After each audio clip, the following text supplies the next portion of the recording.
Today on CTV News at 5, let's talk. When I said I wanted to die, they didn't get it. Bell helping shake the stigma of mental illness and how you can help too. Appeal denied. A Fort Macleod man behind bars for manslaughter will stay there. The Court of Appeal rules no new trial for Derek Plord. And zombie apocalypse, how a Montana TV station ended up broadcasting an emergency zombie warning.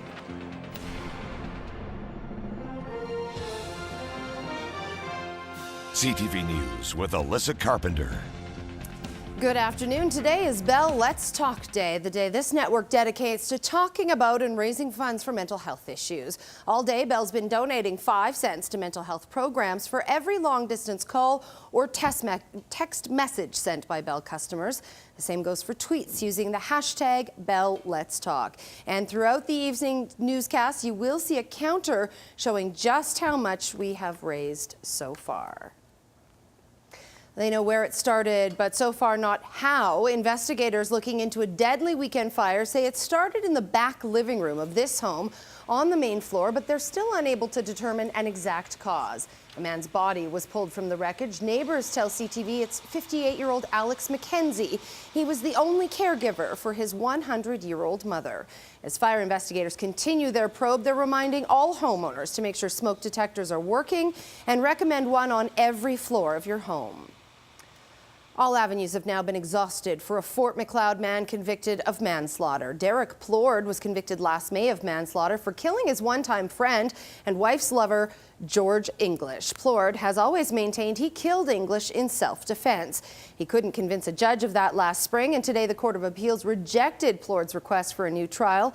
The appeal panel found the original trial judge's findings were accurate and supported by the evidence presented in court. Plord was sentenced to 5 years.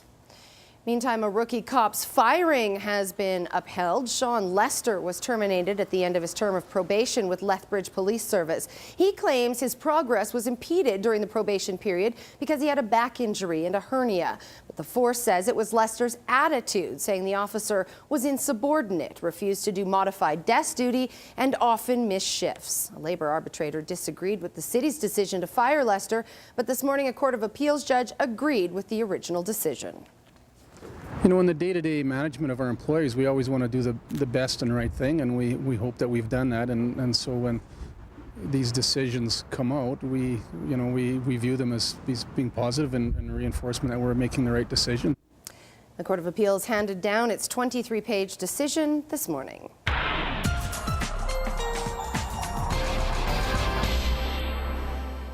And the lovely and talented Dori Rossiter is in with the forecast. And Dori, is the forecast as lovely as you are? Oh, flattery will get you everywhere. But I have to say the weather is looking nice over the next few days. We have a shower, risk of it. Tomorrow night, maybe a flurry, but temperature-wise, we're not going into the deep freeze. Well, good news. Thanks very much, Dori. The wish list is long and the money pot not nearly large enough. Lethbridge Council has some tough decisions to make as it decides which projects will move ahead in the coming years. The Yates Centre will need to be upgraded or replaced. Council heard Monday it will cost $21 million to upgrade the building and adjacent Sterndale Bennett Theatre. This spring, Council will receive 3 more presentations on community projects, including a proposal for renovating facilities at Exhibition Park. The mayor says no decisions have been made. Once we have all of the projects, we're going to have an idea of what the capital costs are. We'll know what the operating costs component will be as well. And as was described to us, the projects in terms of money will greatly exceed the actual money that's available. So it's going to be a tough decision for council to determine which projects over the next number of years will be started and completed. And council is expected to determine priority projects in June. Economic Development Lethbridge is launching a new campaign to encourage development in the city. The Success in Lethbridge initiative is designed to raise awareness about prospering businesses. The campaign will use traditional advertising, digital media, and the web to get the message across. A number of groups are partnered in the campaign, including local home builders, the Lethbridge Construction Association, and the Chamber of Commerce. Success in Lethbridge is to celebrate the accomplishments that people have achieved and, of course, to intrigue others to come and perhaps share in some of that themselves. It's one of the things that's almost in our nature as not Canadians or Albertans, and even more in Lethbridge. We're kind of quiet and meek and don't like to celebrate our successes and all the things that we actually are able to do. And this campaign is a great way to bring awareness to everybody here around Lethbridge and Southern Alberta. Just some of the great businesses that we have, great people, and the great ideas that we have out there. And you can check out the new website at successinlethbridge.ca. It includes stories, facts, videos, and content that businesses can access and share.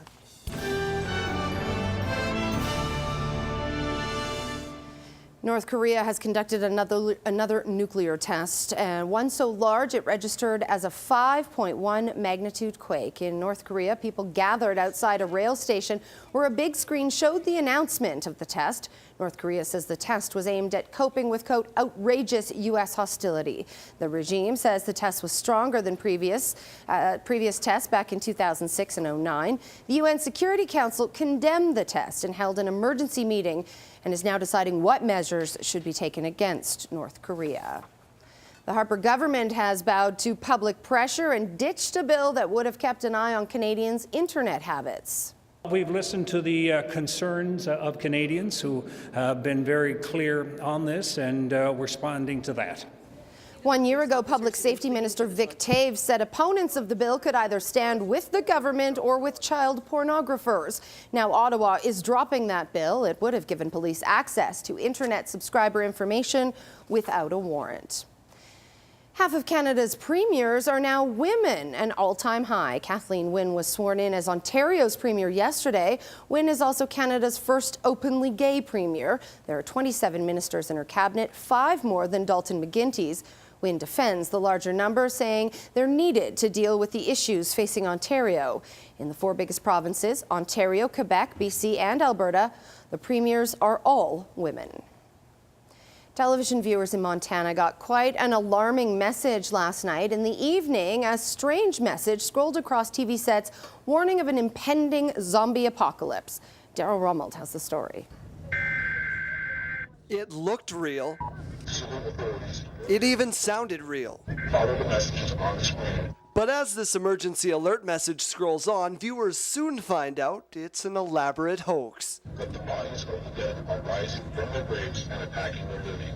Of course, zombies weren't really rising from their graves on Monday night in Montana. Officials say someone hacked into KRTV's emergency alert system and sent out a message of their own. KRTV officials declined to comment today, but they did post an official reply on their website.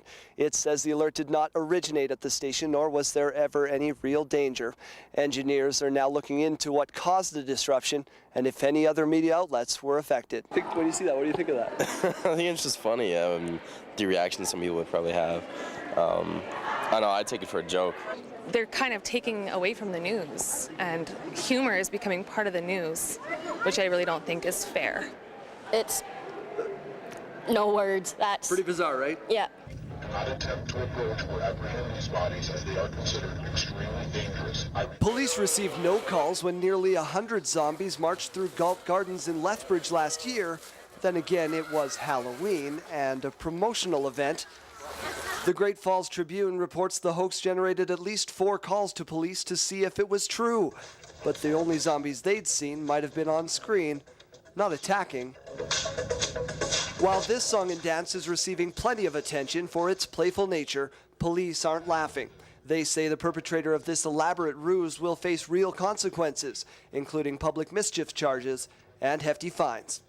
Daryl Rummelt, CTV News, Lethbridge.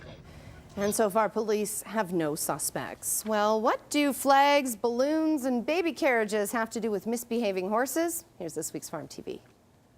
It took the Horse Industry Association of Alberta 2 years to book Dr. Temple Grandin as a featured speaker for their 2013 Horse Breeders and Owners Conference, but judging from the crowds that attended her presentation, it was well worth the wait. What's the most important thing people need to know when training horses? Well, one of the big mistakes that people make is mixing up fear and aggression. And punishing fear-based behavior is just going to make it worse. What else should people consider when trying to solve behavior problems? You know, a common thing that people will say, my horse was fine at home and he went crazy at the show. Well, you got a lot of new stuff there he doesn't have at home, like flags, baby carriages, bikes, and balloons. And it's really important to get your horse accustomed to those things before he comes to a show. And one of the best ways to get him trained to things like flags and balloons would be to decorate the pasture fence with flags and balloons and let the horse voluntarily approach. Because new things are attractive if the horse can voluntarily go up to it and not just have it shoved in his face. Dr. Grandin has published several books on animal behavior that are available from most bookstores. In 2010, HBO made a wonderful movie about Dr. Grandin's life starring Claire Danes. Farm TV is brought to you by DA Building Systems. And now let's take a look at today's markets.